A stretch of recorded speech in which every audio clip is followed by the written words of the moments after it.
Македонија и македонскиот народ прославуваат два Илиндена.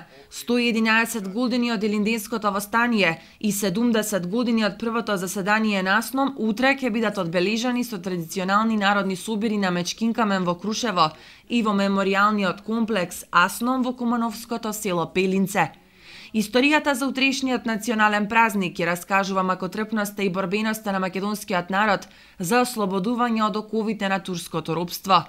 Почетокот на Илинденското востание го објавиле камбаните во Крушево на полноќ спроти Илинден 1903 година. Околу 800 востаници го ослободиле градот, а по 2 дена Никола Карев ја прогласил Крушевската република и станал председател на Слободната република која траела само 10 дена. Под команда на Бахтиер Паша 18.000 османлиска војска тргнала во акција за враќање на власта во Крушево.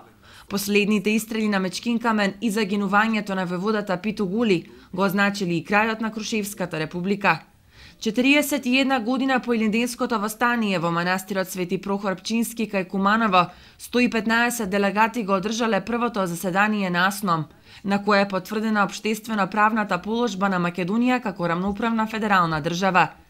Заседанието го отворил Панко Брашнаров, најстариот делегат и сведок на двата Илиндена.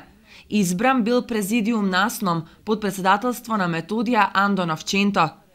Заседанието усвоило неколку документи со државнотворно значење, меѓу кои и решението за воведувањето на македонскиот јазик за службен јазик во македонската држава и декларацијата за основните права на човекот и граѓанинот на демократска Македонија.